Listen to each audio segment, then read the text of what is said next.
आज बतारीख 27 नवंबर बरोज़ पीर को green city में मजलिस उलमा हाफिज़ व आइमा मसाजिद की जानिब से एक प्रेस कॉन्फ्रेंस का किया गया एहतमाम।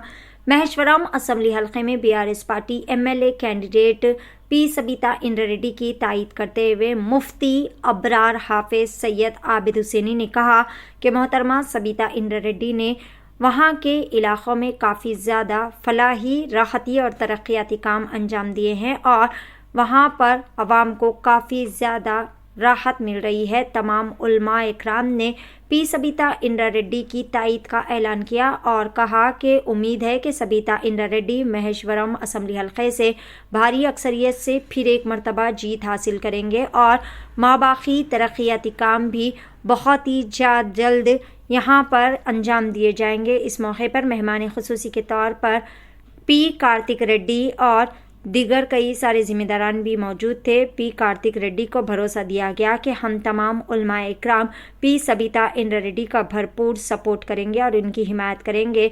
इस मौके पर मीडिया से खिताब करते हुए महेश्वरम असम्बली हल्के बिलखसूस जलपली म्यूनिसिपैलिटी की आवाम से BRS party MLA candidate P Sabitha Indra Reddy को भारी अक्सरियत से वोट डालकर इनकी जीत को यकीनी बनाने की गुजारिश की गई। इस मौके पर हाफिज सैयद आबिद हुसैनी, मौलाना अबरार, सैयद बदर, मुफ्ताही सोहेल साहब के अलावा दिगर कई सारे उलमा इकराम भी मौजूद थे। आइए जानते हैं इस खुसूस में मुकम्मल तफसीलात। मैं शुक्रगुजार हूँ शाहीनगर और जलपली के बल्दिया के एरिया के उलेमा करम और हमारे तमाम मस्जिदों के सदर जो यहाँ पर बीआरएस पार्टी और ख़ासकर हमारे वालदा इस हल्के के एमएलए सबीता इंद्र रेड्डी मोहतरमा की इंतखाबी उस मसले से तायद करने को जो आगे आए, मैं शुक्रगुजार हूँ हम सब का। बात तो सच है कि ये 5 साल में इस एरिया जलपली म्यूनसिपाल्टी में बहुत सारे तरक्यात काम हुई और इसकी ज़िम्मेदार भी या इस हल्के की एमएलए सबीता इंद्र रेड्डी मोहतरमा ही है। मैं अब सबसे गुजारिश करता हूँ, जो भी इस प्रोग्राम को सुन रहे देख रहे हैं, मैं आप सबसे गुजारिश करता हूँ काम इस 5 साल में जिससे हुआ और एक 5 साल दीजिए। मैं आप सबसे गुजारिश करता हूँ, किसी और से ना काम करने का काबिलियत रखते हैं वो कैंडिडेट में, ना ही अपनी एरिया के परेशानियों या बुनियादी मसाइल से वाकिफ़ रखते। तो मैं आप सबसे गुजारिश करता हूँ कि और एक 5 साल वालदा हमारे वालदा सबीता इंद्र रेड्डी को मोहतरमा उनको जिताए और अपनी एरिया के लिए सोच समझकर वोट दिए और कौन डेवलपमेंट किए और कौन करने के काबिलियत रखते हैं उसके भी एक बार परखे और गौर करें।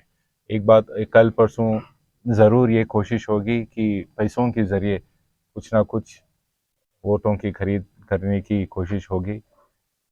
मैं कभी ये समझता हूँ कि मुसलमान वो पैसों के लिए उनकी वोट नहीं बेचेगा। मैं ये बात पे पक्का भरोसा करता हूँ। कल परसों तो ये कोशिश होगी कि इस एरिया के जलपली के हल्के के एरिया के वोटों को बंटवारा की जाए और फ़िरका परस्त जमातों को जिताने की कोशिश होगी। मैं सबसे गुजारिश करता हूँ कि आप सोच समझ के बीआरएस पार्टी केसीआर साहब और हमारे वालदा सबीता इंद्र रेड्डी का हाथ मजबूत करें। खुदा हाफिज। और बात जो भी हमारे यहाँ पे ये है रिप्रेजेंटेशन जो दिए हमारे बड़े साहब, इसका मैं एक चीज़ जो मेरे कंट्रोल में है उसकी तो पक्का मैं करूँगा।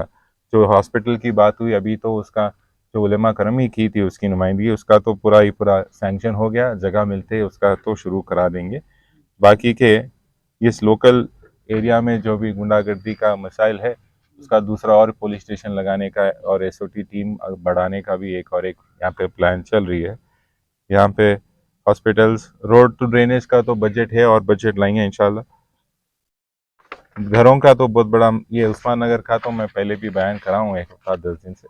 जो भी उस्मान नगर के उस तालाब में उनके घर है उन सब का सर्वे की जाएगी और इलेक्शन होते ही गवर्नमेंट लैंड देखी जाएगी और उनको वहाँ पे पट्टे तकसीम करी जाएगी इंशाल्लाह। इसके बाद इसकी बात तो पक्का है। वक्फ बोर्ड की प्रॉपर्टीज़ पे तो अभी सुप्रीम कोर्ट पे बहुत बड़ा पिटिशन चल रहा है, किस तरीके से वक्फ बोर्ड प्रॉपर्टीज़ को बचाया जाए। उस पर भी केसीआर साहब की भी एक कमेटी बैठी है और असद साहब की भी उनकी भी खास निगरानी है उस चीज़ों पे। मैं भी कोशिश करूँगा कि वक्फ बोर्ड के यहाँ की प्रॉपर्टीज़ पर ना कुछ ऐसी दखलंदाजी की जाए। और बाकी के तमाम हमारे भाई यहाँ पे जो भी हमारे सामने नुमाइंदगी करे, हर चीज़ की जिम्मेदार बनूंगा। जो ऊपर बोलना है उसकी बोलेंगे, जो नीचे हमारी हद तक करेंगे काम वो करा के रखेंगे। खुदा हाफिज़।